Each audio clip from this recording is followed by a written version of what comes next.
Good morning, ladies and gentlemen. I extend a warm welcome to all our guests and attendees today for the third episode of the Digital Dialogues.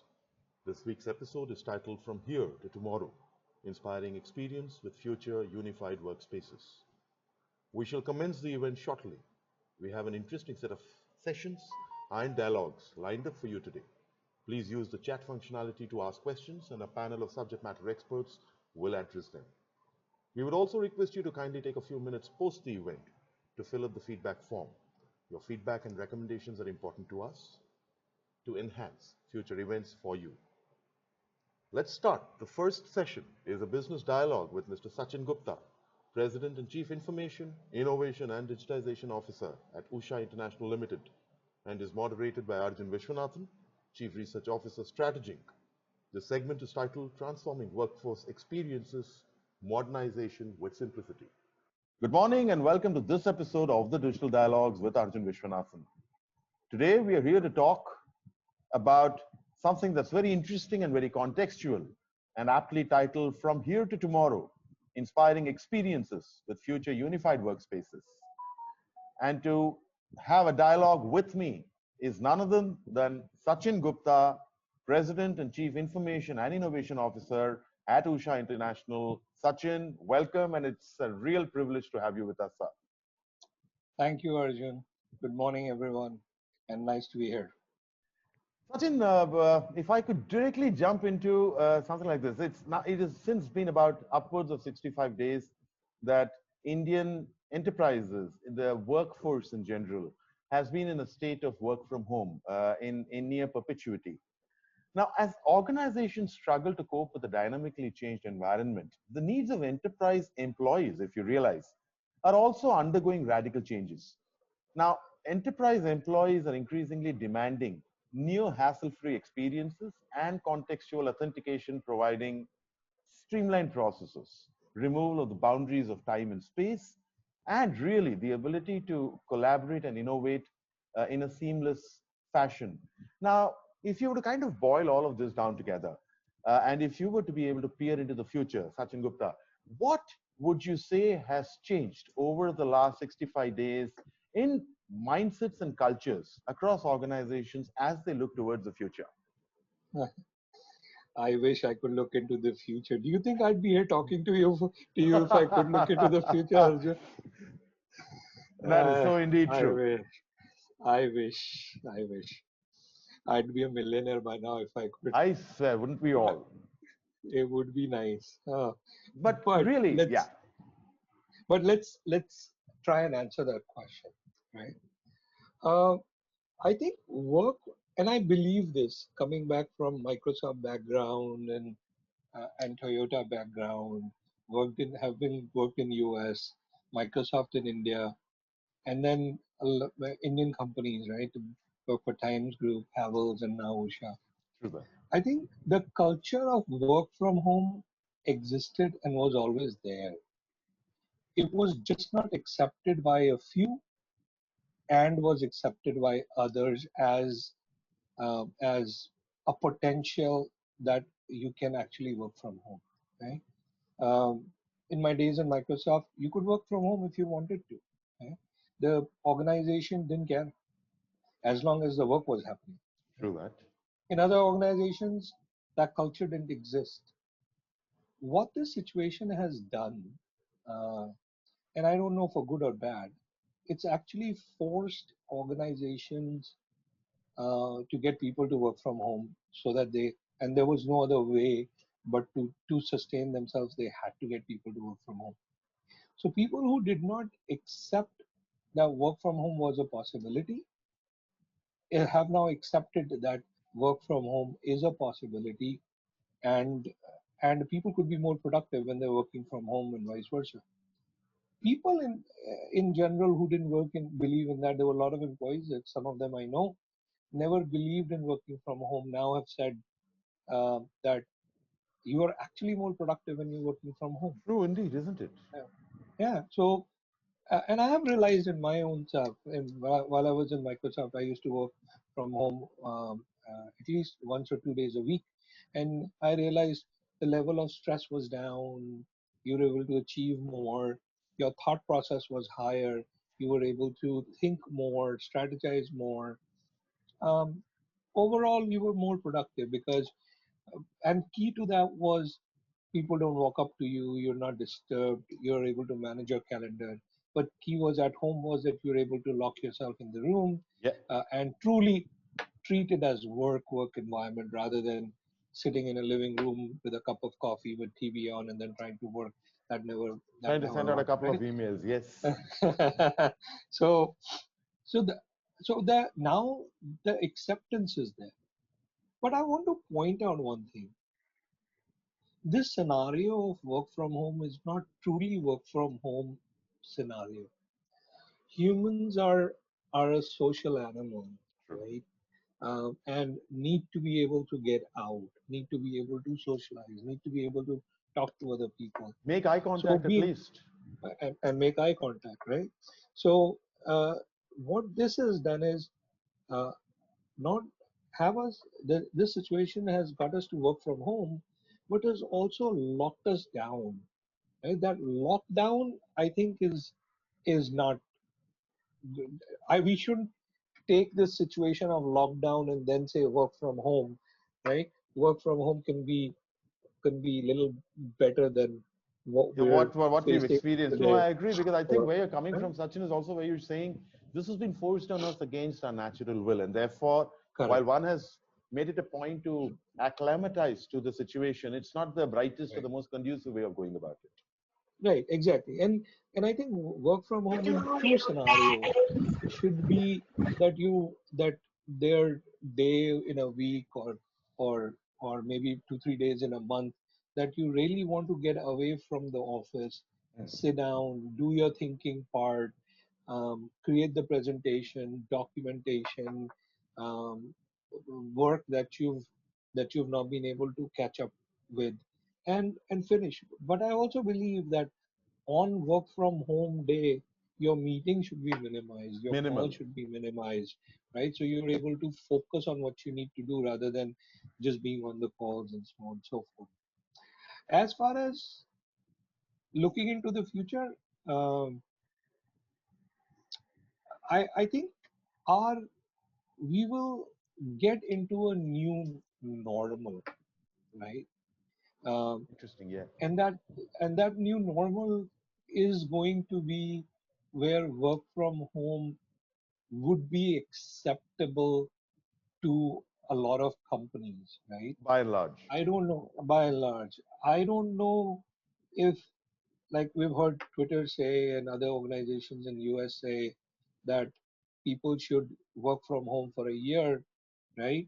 And on the flip side, Satya Nadella and Microsoft said that's not a good thing to do because it does have an impact on people's thought process and so on and so forth. So there are two different extremes of the future or thoughts, right? But uh, I think that this might be a new normal until we're able to find a vaccine, until we're able to find a cure for this. Uh, but things would change. The way we behave, the way we have interacted, the way we go to work, the way we see things would change. Now, let me also preface by saying this that humans have a very short term memory. Yes, indeed. So, uh, you never know what might happen in 6 months from now or a year from now. Once the vaccine is done, we might get used to our own ways and forget about what happened today. So the jury is still out in my Yes, mind, and time will completely. tell what happens, No, right? that is so true So because it classically brings me to an important question here that merits your experience and expertise. Is really uh, when the whole concept of digital workspaces in the truest form started, well, we had a fair bit of technology to help us navigate what at one point in time promised to be a fairly complex journey. But if you were to go forward and not just look at it from a work from home concept, such in as much as being able to allow employees and contractors the freedom to work from anywhere really, irrespective of space and time, what are those technologies that you think going forward are going to play a very critical role in enabling that kind of experience? I'll tell you why I'm asking this, Sachin, is also because the newer generation of employees are very far removed from how you and I were at a certain point in time. Right. Today's generation demands much more than, well, we have ever come to, which is why I'm asking you this question. So, and I think it's a fair question, Arjun. To start off with, we went through a time where we used to work from office Yeah. on an office desktop. Then we went from there to saying we work from an office from in an office with office laptop so we True. can take it home and work. Then we went to a phase where we said, look, you can bring your own device to work, right? Then we went to a phase in certain companies, on forward-looking companies, that said, look, we don't care whether you're at home or at work, and as long as you're doing the work. Then we're gotten to a point where people are saying, I work when I'm at home and I do home work, not homework, but Yeah. work Work related at to home. or work related to home. Thank you. When I'm at work, Yes. so those boundaries of what is work and what is home, and the time difference where you said 8 to 6 I'm at work has just gone away, Gone away. and the new age workers, right, for a lack of better word, are fall into that realm of things, right? For them, they need, if they feel like working at 2 a.m. They and will. I have they work, and I have a daughter of that age that says, I want to study, I want to work at 2 a.m. Wow. There shouldn't be anybody who should be able to stop me. But the whole cycle has changed. These kids True. today actually go to bed at 4 5 a.m. when we are waking up, and they want to stay up all night and do the work. So Yeah. I don't know what's in their mind. There's no differentiation between physical place, right? It's only about when they what want to do, what they want to do. They should have the tools and technologies to be able to do what they need to do at that end point of time.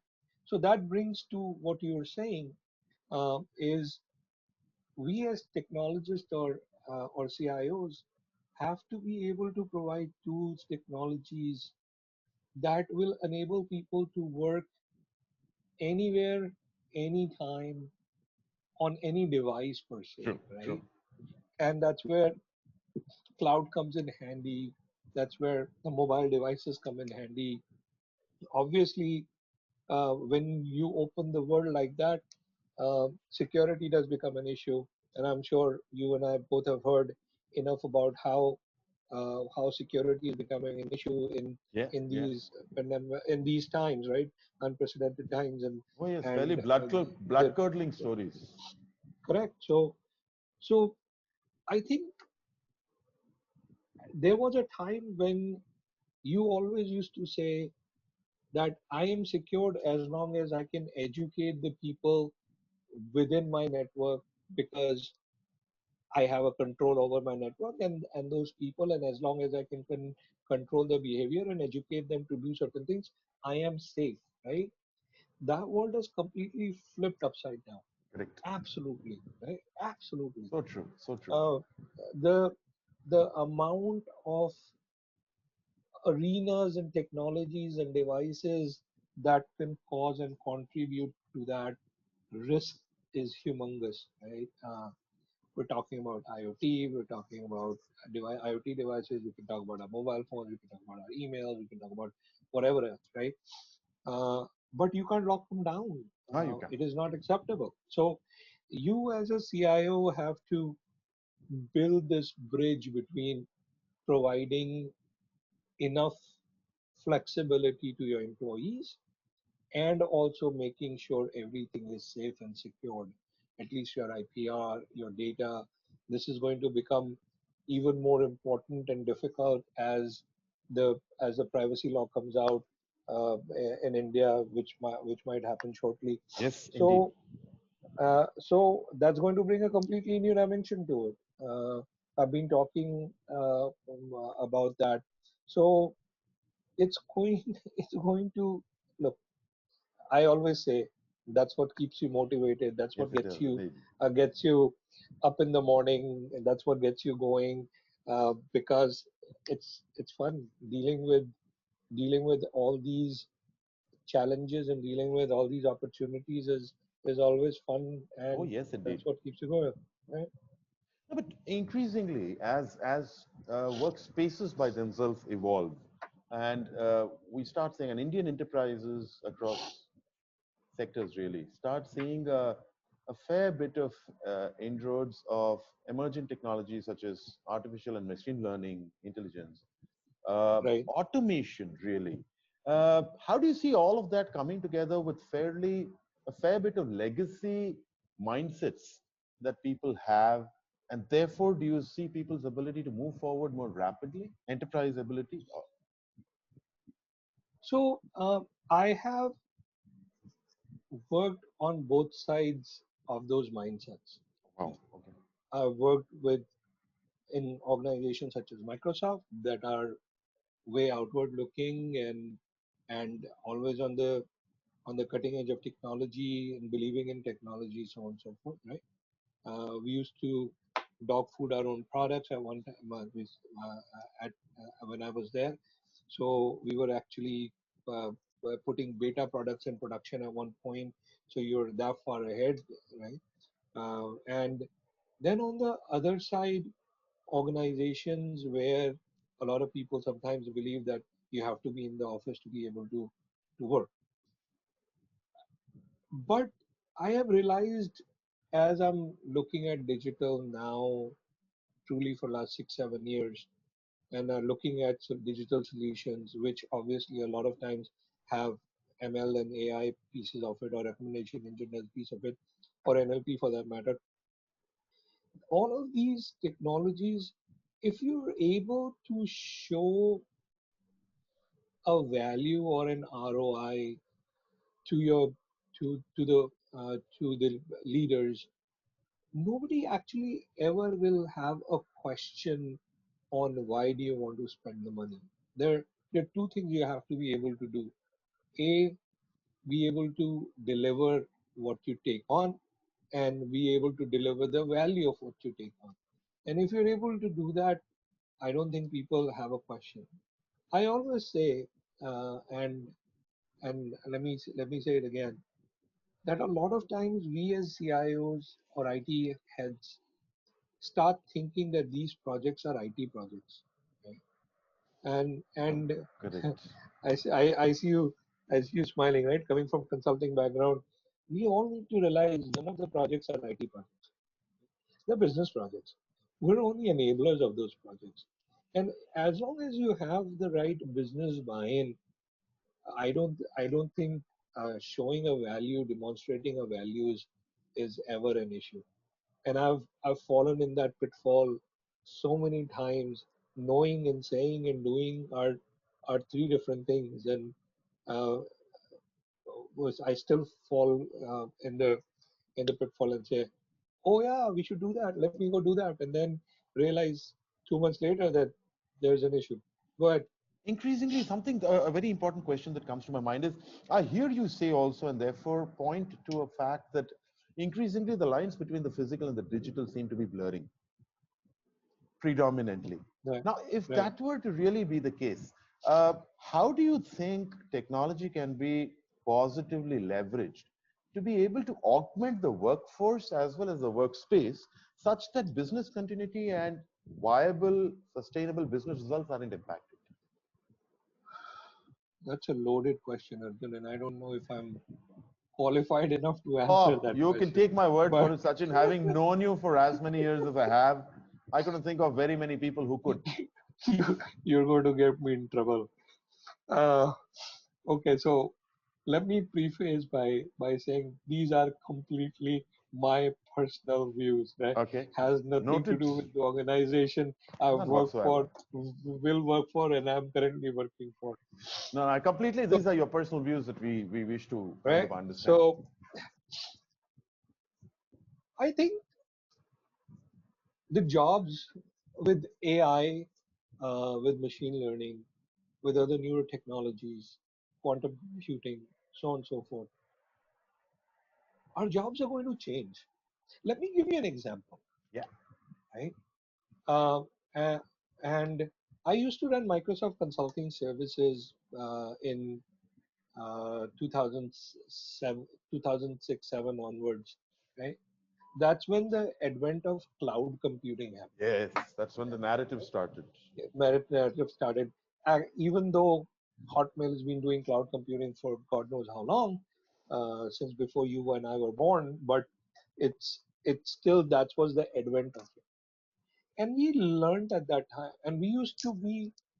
I was very fearful at that time that we as Microsoft Consulting Services will become irrelevant because there will be ready solutions in cloud that people will be able to use, and their reliance on consulting to build solutions would go away, right? Because those solutions would be readily available as we know them, they are, right? But our jobs changed, our responsibilities changed, our way of working changed, our thought process changed, our expectations from the technology changed, and business's expectation from us as CIOs changed, right? Indeed, The indeed. key became who would adapt it faster, reskill themselves faster, survive. That happened again when we talked about mobility, when mobility came in, or first mobility came in, then the cloud came in. It happened again when we started looking at the whole of AI, digitization, and then AI, then all about uh, uh, at, at one point we started talking about uh, uh, uh, other technologies, right? So my brain went somewhere else just now. So as we start, as the technology, as things have changed, right? It all comes down to people who are doing it, how soon can they change themselves, reskill themselves, and quickly move on. Saw that in digitization, right? Yeah, yeah. All of a sudden, 5, 6 years ago, CIOs weren't important, CDOs were. Right? A lot of CIOs then became CDOs. A lot of CIOs started doing CDO work. So a lot of CIOs said, we're not going to do that. A lot of them failed at it and remained to be an IT guy and never were able to move on onto the newer bandwagon. Same thing's going to happen, right? Or to jobs in 5 years from now. Whether we look at AI, it's going to make things easier for us, more intelligent. So you would start doing, I believe, a CIO or should and needs to start becoming more of a business person Yes. than an IT person, right? IT we all know, but if we understand business, then we can truly help enable business by using these technologies. And that's, I believe, business is expecting from us. Right? Some of the CIOs are becoming CEOs, Yes, and indeed. that's what the new technology such is going to be able to do is take CIO to become CEO. That was never happened. That you couldn't even imagine 5, 6 years from now or 5 years from now, right? Now that's what digitization is doing or digitalization is doing, is making CIOs that much more important to the business. And then they look at and saying, look, this person's understanding of the business is across or around, Yes. uh, could be a CEO candidate. So I'm seeing CIOs taking up R&D, putting technology into the product, saying CIOs taking HR role, PR role, so on and so forth. So uh, at one point, I'm sure uh, we both have heard it when we used to say CIO really means career is over, right? That doesn't hold true That anymore, and doesn't that is not at all. because of all of these newer technologies, right? Newer ways of working that you now focus on enabling the business, right? And as long as you enable the business, there will be enough and more to do for you. Uh, so on the flip side, after cloud came in, after uh, with the millennium generation, I don't think we need to support these users as much as we needed support when we But were back in the growing up, day, when we were way back in the days, right? But now these kids are good enough to solve 60-70% problems on their own. In own. fact, if you try and help them, they say, I'll figure that out, don't worry, leave me alone. Right? So, and I'm okay with that. Yeah, There's indeed, absolutely, like there's a no trend. problem with that.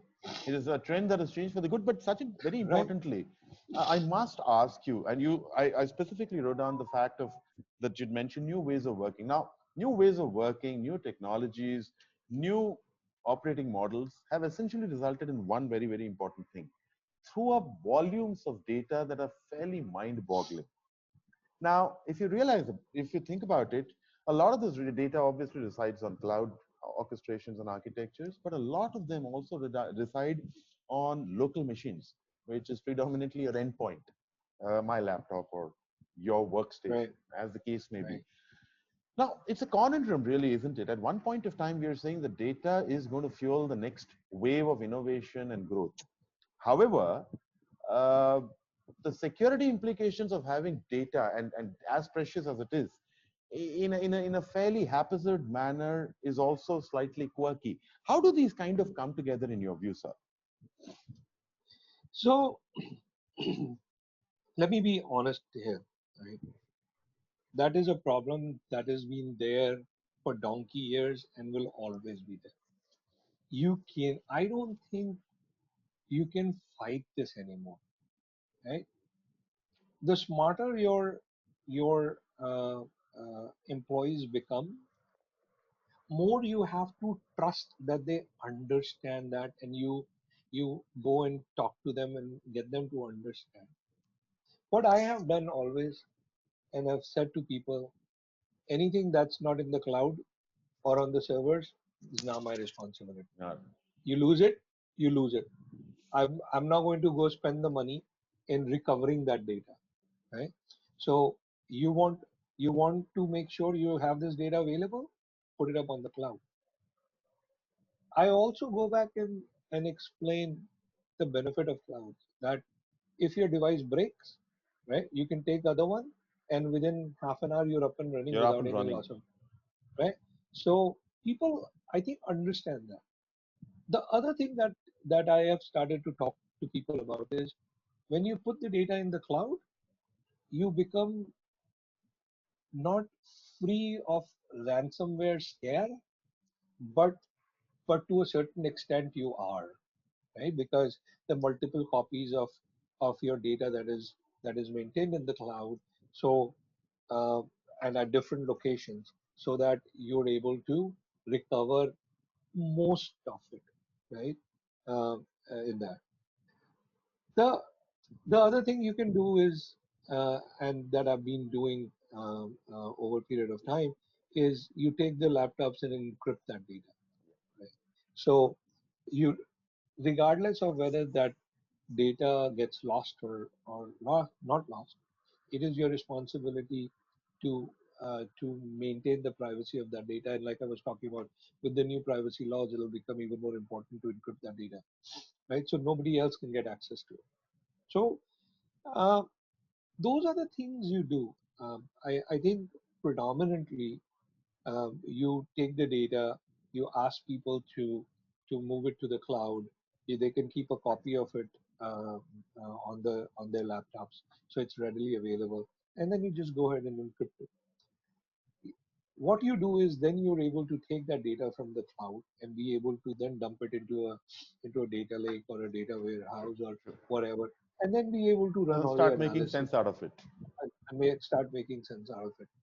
Problem is, more the data, longer it takes for algorithm to run and make sense of it, and more computing you need, and so on and so forth. So uh, that's where it is. The other important point is that you need to start classifying that data, right? Very important. You need to before, and you need to put DLP on your endpoints to make sure it is safe. Not It is not safe from people who are willingly trying take the data away, but it is safe from people who who make mistakes Yeah. inadvertently, right? So So true. you have to do that. So as long as they understand classification, as long as they understand um, uh, what is valuable, what's not, you put encryption in place, DNP in place, put it up on the cloud. I think that's all you can do. Look, things will happen. People are. My dad used to always tell me the locks are not for thieves. Locks are for sane person to know that this area is out of bound for them, right? So True that. So uh, true. if a thief is going to go in, they're going to go in. They'll figure out a way. So, Sachin, very importantly, then, therefore, could I ask you this question? From the this side of the table that you're in, which is the technology buyer, the technology user side, if you were to be able to guide uh, the OEM, the service providers, on a strategic use of data, a strategic use of technology to be able to build better solutions that would drive everything that you and I have spoken about, the experience for a new generation of workers, the fact that the cloud is present there, please make use of it in the most sensible manner. Third, we spoke about data. And fourth, of course, we spoke about the blurring of the physical and the digital lines.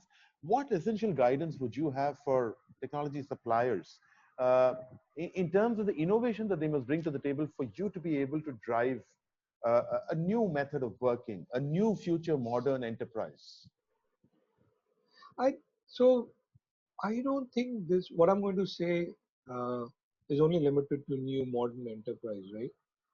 Um, I think that all OEMs, small, medium, large, need to talk to their customers Yes, and listen to their customers on their needs, on what they want, what they need to have today, tomorrow, for 2 years down the road, 5 years down the road, right? And they'll get enough. When you talk to 10, 15 of them, 20 of them, you will get enough understanding of where their thought processes are going, where it is, rather than going in and saying, let me help you, let me understand your strategy. Okay? What are you thinking? Come on, let's have a conversation, right? And that's my pet peeve. It irks whatever out of me, right? So people need to sit down, have a conversation, become a partner with their so CIOs. true. When I when I was in Microsoft Consulting, we used to have a term called strategic advisor, right? And we used to have strategic advisors who were CIOs and very senior people who would go work with CIOs, uh, become their trusted partners, advisors, sit down with them on the same side of the table, Yes, understand what they're trying to do, what are their challenges, what are the things, what are the opportunities that they have in hand, and then build solutions accordingly, right? They used to then come back to us and say, Sachin, look, these guys are thinking this is their challenge. We've talked to three, four others. Maybe this is something we want to think about building a solution around, right? So I think, and I'm saying it coming out of Microsoft, that salespeople have one agenda is to sell what they need to sell to make their targets. Nothing wrong with that. yeah, Okay? But you should also take a step back and try and listen to what your customers are saying and and then do something about that. Okay? so You true. might not be able to do it directly. I used to say it when I was in Deloitte, right? That you need to go to your customer, listen to them, come back, take the people that can help you do something about it, right? I used to say getting into an account is difficult, mining that account is not It's difficult, not, it's so not. right? So all you have to do is when you're sitting in meetings, when you're talking to people, all you have to do is keep your eyes and ears open, and you will hear about opportunities left, right, and center. Now it's up to you. How do you capitalize on them? Right? Capitalize I on used to that. say this all the time. But Sachin, I So do have it's a not view easy. on I do have a view on the clock, and I know you have a hard stop. I'm just going to, in conclusion, ask you one question. We've got a very very brilliant audience listening in and tuning in today in this episode of the Digital Dialogues, uh, and many of them are young, many of them are experienced. But if you were to leverage your very very vast experience and first-hand knowledge across the board, what would be your guidance to a new age of IT practitioners and IT leaders in how they should take their organizations forward in radically changed times to create truly digital workspaces to cater to, well, truly digital workforces? I think I'm only going to say a couple of things, and you give me too much credit, Arjun, for the little experience I have. Please, So sir. I don't. There's so much more to learn every day. It beats beats me how much there is to learn, and from these young people that you're talking about. So a very different way of thinking. My advice to all young IT leaders, uh, shit, man, that makes me feel old. Um, so all these young leaders would be stop thinking about IT. Rule one, right? Start thinking about business. So true. You and I and everybody out there as IT leaders understand IT, but the business leaders might not. There is no point in talking to them about data warehouse, data lake, Power BI, where you want to build dashboards. None of that stuff, right? Talk to them about what are their opportunities areas.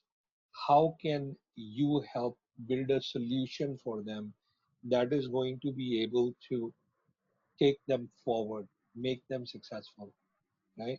And then don't talk about technology in solution. Talk about the features of that solution.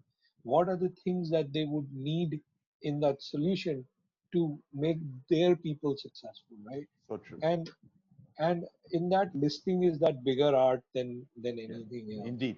And then go back in your corner and build that. To make sure it is their project, not yours. Not yours. Otherwise, you will never be able to take it off the ground. Right? It is their project. You need to make them successful. If they're successful, you will be successful anyway. Because the world, trust me, we don't think, but the world understands that the application, mobile application, or anything else for that matter, a solution would be made by IT, nobody IT. else. So true. Right? So you don't have to go say I made it. Right? Let them take the credit, you get it. And I think it's a very hard thing to do. Third and very critical thing is learn to let it go. Learn to let it go. Right? We all cling on things that are not working. Just dump it. Just learn to let it go. Move on.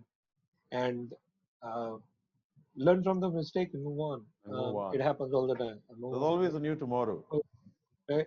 And there will be, and trust me, there will be new tomorrow, and not every day is a Sunday. So, Indeed, so. but so I'm not going to focus on technology or issues at hand as much as these two, three things that they need to remember. If you do this, any any opportunity can be addressed. Those are going to change on a daily basis.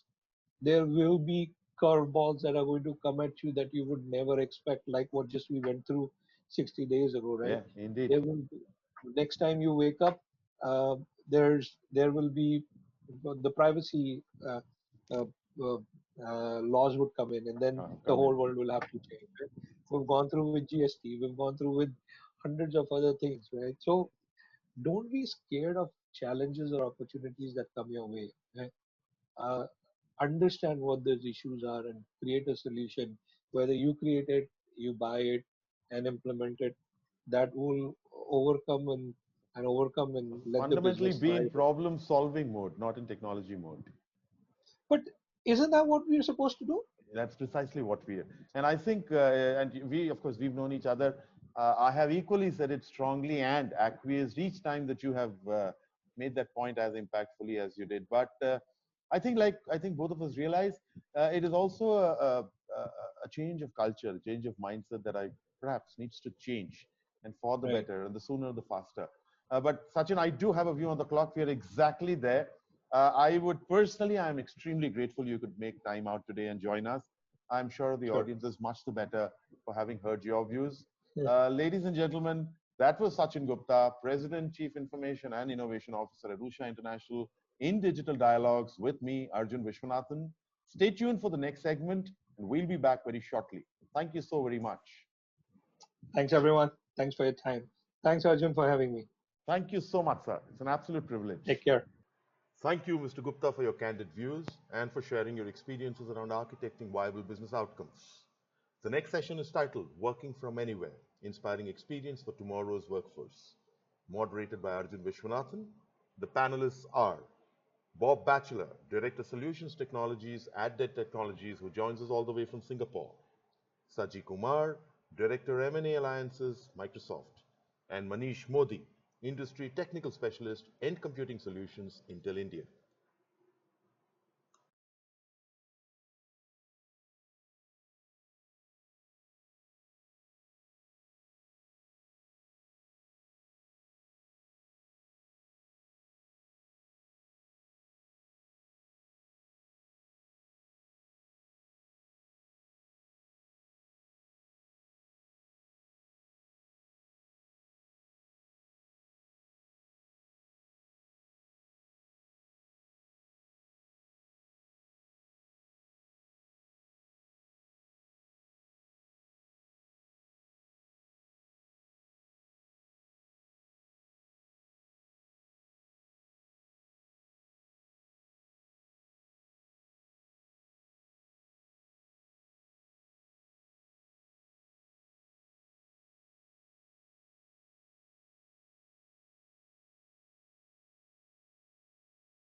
Hi, welcome back.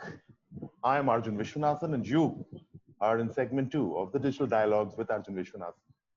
To discuss the whole concept of unified and digitized workspaces of the future, I am now going to be in conversation with three very, very eminent gentlemen from industry. Please join me in welcoming Bob Batchelor, Director Solutions Technologies, Dell Technologies. Bob, pleasure having you with us all the way from Singapore. Thank you. Likewise. Manish Modi, Industry Technical Specialist in Computing Solutions for Intel. Manish, lovely you could make it. Thank you. Yeah. And Saji Kumar, Director M&A Alliances, Microsoft. Thank you. Pleasure. Lovely having all of you here, and the audience, I'm sure, is going to be much the better off having heard what each of you has to share from your very diverse and varied experiences. But Bob, really, if I could come to you, how do you, in this whole concept of how the world and the industry scenario really has changed, do you see the whole concept of digitized and unified workspaces pretty much changing the very concept of work itself? Well, interesting question, Arjun.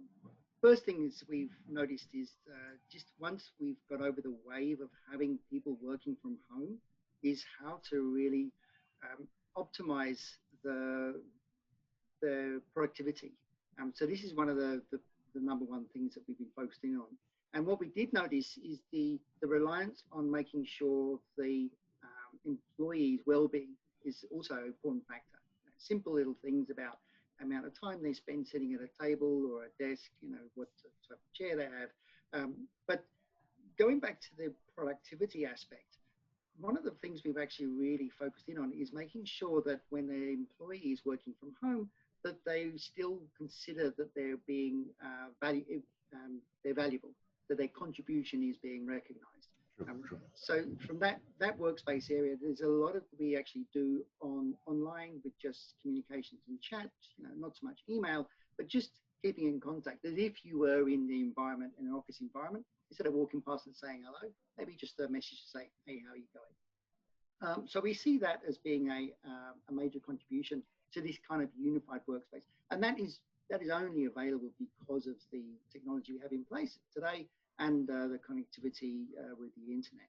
So from that perspective, it's more of a focus right now in since we've all progressed into 8 weeks into this environment, is the sustainability of how we continue to be able to operate in that environment, maintain safety of our employees, but also a new way of measuring their productivity, helping us get the best from them, but also helping them feel that they're a contribution and are being recognized. Interesting set of points. Manish, if I can come to you. Bob also spoke about how sustainability is very, very important. Now, when you look at the experience behind us for the last 60, 65 odd days, how, from your point of view and your role, do you see the whole concept of future of work by itself changing? Oh, Arjun, first, thanks for having me on this platform. Absolutely. And just want to call out, meaning the IT industry, right, has been reshaping itself. And we do believe that companies who kind of embrace technology, especially the new advancements coming in technology, will be the winners. Having said that, in today's context, right, like Bob called out, is how do you have organizations looked at technologies which help the user stay connected, available, and what's the level of business continuity that you have? And that's where we believe that we have a range of technologies. I don't want to get into specifics of technology, but organizations really looking at these buckets of technology to really keep the employees, like I say, available, productive. First is how do you stay connected with those employees? That's the first charter. The second is how do you get employees to be productive through cross collaboration tools, making things flexible for them, convenient for them, so that finally they kind of drive towards the organization larger goal and to keep the lights on in organization. So that's in brief. But we could talk about the specific technologies later. Indeed, Will. Saji, your opening remarks on how you are now, from Microsoft's point of view, your individual role, how are you seeing the concept of work by itself changing, especially with technology being at the center of it? Thank you, Arjun. I think I completely echo to what Bob and Manish had mentioned here. First of all, we must understand that this is nothing new. The transformation to a digital learning, especially people who had put 15, 20 years of work in this industry have seen a lot of transition happening over the period. But of late, we all know that this has become the buzzword, right? So if you look at the digital workplace, it is nothing but the concept that the businesses should use digital transformation to align the technology, the employees, and also the business processes. This helps in improving the operational efficiency and also meet the organization's goals. See, creating the right workspace or a workspace experience, be it physically or digitally, is of paramount importance these days because its design empowers the employees to maximize the productivity individually and also collaboratively. If you look at from Microsoft, how do you look at it? The mission itself states, right? Empower each and everyone in the planet to achieve more. That's our mission. So this digital workplace is deeply integrated into our products and services. If you look at, including, I can call out the Azure IoT, the Microsoft Dynamics 365, the Microsoft 365, a lot more, right?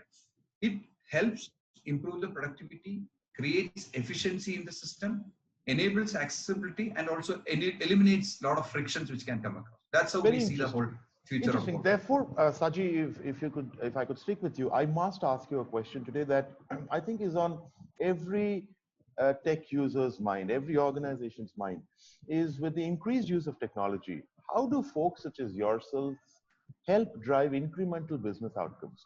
Because having lost a sizable portion of this fiscal to the lockdown and so on, organizations are going to come back and jump back to their feet and look for incremental gains and business outcomes. How do you feel devising and architecting unified and digitized workspaces from your point of view is going to help them drive incremental outcomes? So like I said earlier, right? So the employee experience is definitely linked to better productivity. That's the basic, or that's a bottom line which we look at it, right? It's very, very critical that every organization provides its employees the best of its experience. Indeed. Today people wants total flexibility as well as scalability, not just confined to one particular device or a platform or an application. See, the environment should make them productive anywhere, any time of the day as per their convenience. That's how the future of work is going to be. And it's already, we are there, right? See, this is when the endpoint modernization plays a very, very vital role in the whole scheme of things. From an organization's point of view, your environment must be business continuity ready without any disruptions and with no lead time. That's what an employer will look for. A remote approach typically provides additional security, controls, and also making your environment more safer, right? So, say for example, I will just touch upon one of the things which we, virtual desktop infrastructure, what Microsoft, part of our operating, Windows and operating system, right? You can access your PC from anywhere, from any device. That way, making it extremely productive and flexible. Even from your smartphone, you can access your desktop today. And it is extremely safe and secure. So if you look at what is VDI, or the virtual desktop infrastructure, it's a desktop virtualization technology wherein a desktop operating system, typically the Microsoft Windows, runs and is managed in an on-premise or a cloud data center. So that gives a total flexibility and scalability for the employee to work from anywhere, any time of the day. Interesting. I'm going to take that to you, Manish. With Unified Workspaces and the work that you're doing at Intel, how are you, and I use this word in a very considered fashion, how are you ensuring that organizations drive and achieve incremental and higher enhanced business outcomes? So Arjun, I'll put it this way: in today's situation, right? One is in my the last question that you asked me, I said having systems to be available. One is, like Saji called out, of course, a lot of organizations have embarked on the business continuity way, meaning have moved to mobile. The experience foremost is, meaning a lot of automobile customers who were designing high-end stuff on desktops or fixed workstations now are going mobile. And how do you get the same optimal level performance? So that's where we kind of address that performance. The other is availability piece, right? I'm sure sitting at home, all of us are bound to have issues with our devices. We're going to have issues where those need to be fixed. We'll have situations at times where someone needs to go below the hood, below the operating system. The operating system for itself might not function for whatever reasons. So we've kind of baked in technologies at the platform level, wherein remotely, whether the person's outside the firewall, corporate firewall, you could still access the systems, get them to a healthy state. So that kind of addresses the availability piece I talked about. The other is the user experience. While performance is one, the idea is, when we are all fixed in offices, we have everything wired, etc. Today, we're moving from in our residences, we're moving from one place to the other, right? Unlock the wires. That's how we define it within Intel. So those are kind of the vectors we look at to really give that. One is, of course, keep systems available. The other is kind of give that user experience.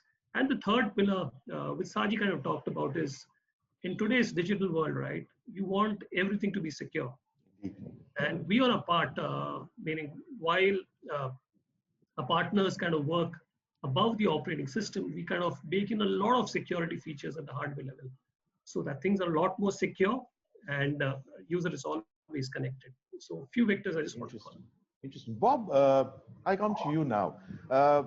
In your role and with your ability to influence solutioning and innovation, what could we expect from Dell Technologies in the future that will truly help organizations leverage the true potential of technology and solutions to drive significantly enhanced business outcomes and results? So whether they are financial metrics, whether they are operational metrics, or they are workforce related metrics, especially in the whole concept of unified workspaces.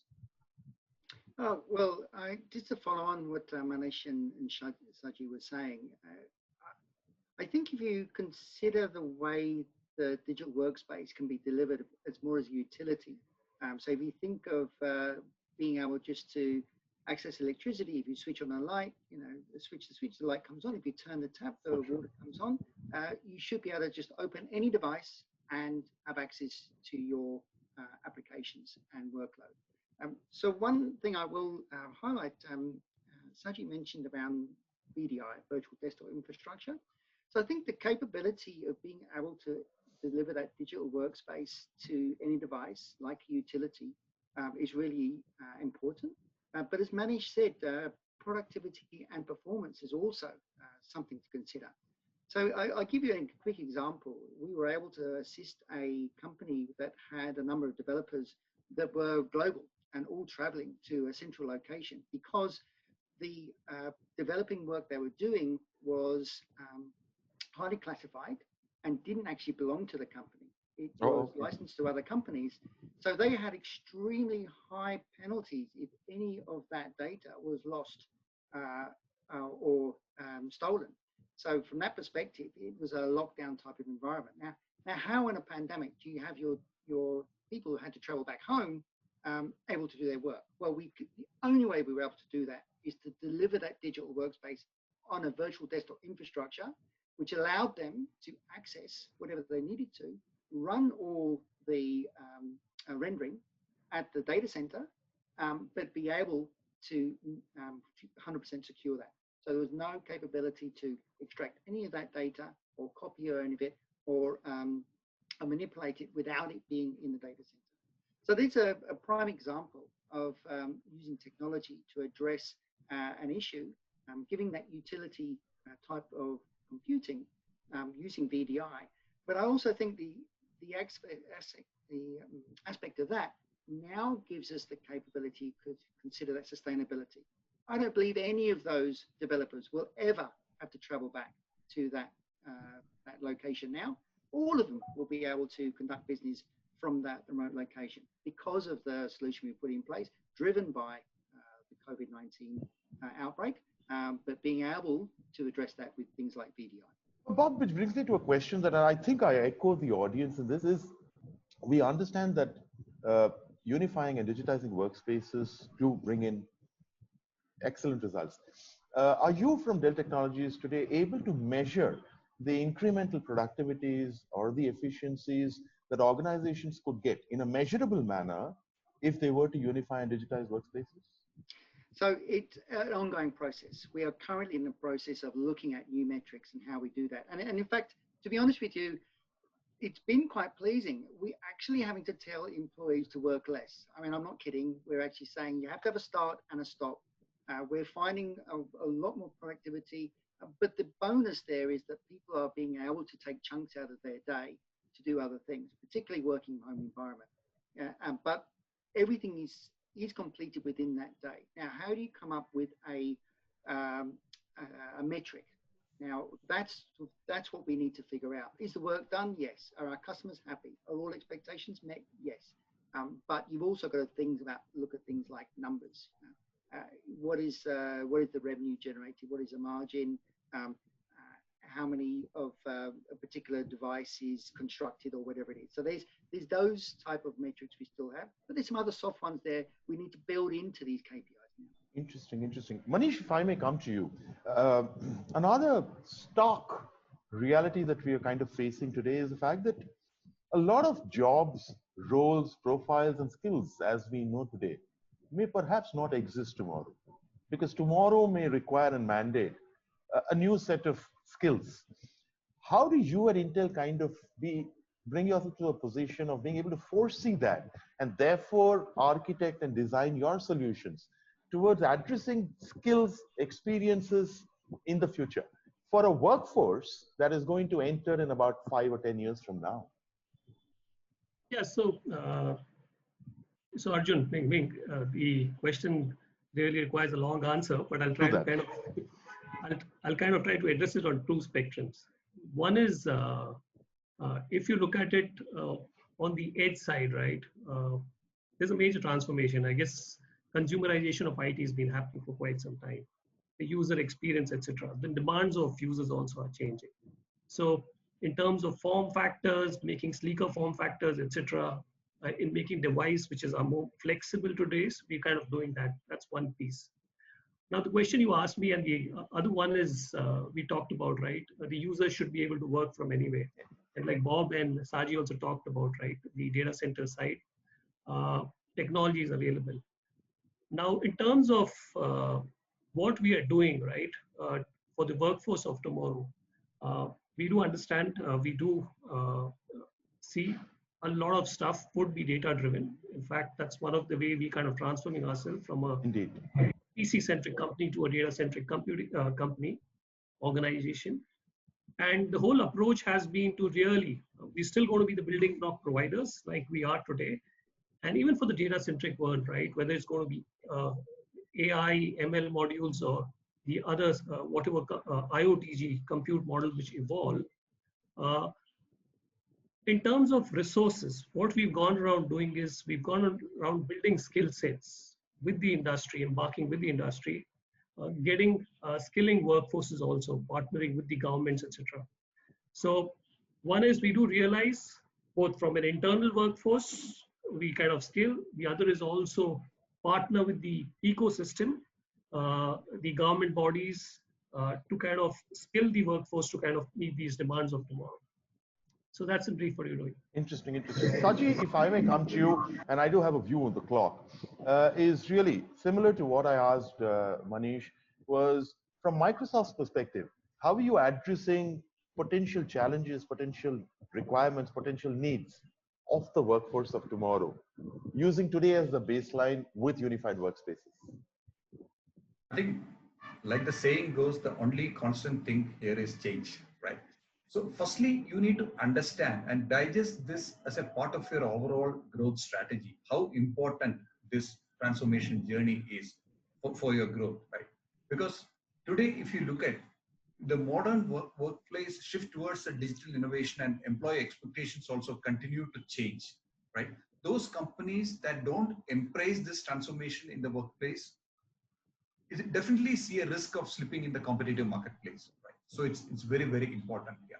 Let me just give you a couple of statistics here. Some reliable studies shows that 64% of the employees are willing to accept a lower salary if they can work remotely. Organizations and brands with strong social network experience, they say there will be a boost of 75% in productivity. Some organizations implanting these social tools, collaboration tools, etc., they say 20% increase in employee satisfaction. And it leads to an 84% increase in the staff retention. So there are various studies which relate to, and like I said, it's very, very important that as an organization, how much you understand this and digest this as part of your overall strategy, because people who have the resilience and who act fast to this change will certainly be the future winners, and that's how we look at it. Outstanding. And Bob, I do come to you in conclusion. You heard what Manish said, you heard what Saji said. Lovely, very powerful, impactful views. But Bob, if looking into the future, a future that's fairly uncertain, a future where the jobs that we know of today may not exist, therefore mandating newer skills, new forms of working really. How do you at Dell Technologies kind of plan for something like that? Plan for the future. How do you visualize it? Well, we've already embarked on areas where we can cross-train. We're looking at areas where we have additional skills from our workers, take advantage of those, help enhance those, offering new skills training, but also online learning. So we actually have already embarked on that program, but we see a big transition in the workforce. So the jobs we have today may not exist in 2, 3, or 5 years. I mean, this has certainly accelerated that. I believe this was going to happen anyway. It just probably brought it forward about 5 or 10 years. So from that perspective, it's all about reskilling, retraining. We've got qualified professional people, but we need to invest in the time and the money to progress those people to a new level of skill, or in some cases, a different level of skill. Outstanding, outstanding. Thank you, gentlemen. That's pretty much what we have time for in this episode. And it has truly been a privilege to be able to chat with each of you, share with your varied experiences. Bob, thanks for joining us from Singapore. It was Pleasure. lovely having you, sir. And it's always a pleasure to talk to you. Manish, thank you for joining us. Saji, it's been a privilege. For the audience, I hope you found that interesting. That's pretty much for this episode of the Digital Dialogues with Arjun Vishwanathan. We will be back same time next week on Wednesday between 11:30 and 12:30 in the morning with the next episode of the Digital Dialogues with Arjun Vishwanathan. Thank you for joining us today. Have a great day. Stay safe. Thank you, Bob, Saji, and Manish for sharing your views. Ladies and gentlemen, that brings us to the end of episode 3. Thank you for attending today's episode, and we would request you to please do take out a few minutes to fill up the feedback form. Stay tuned in at the same time next week for the next episode of the Digital Dialogues. Thank you, good day, and stay safe.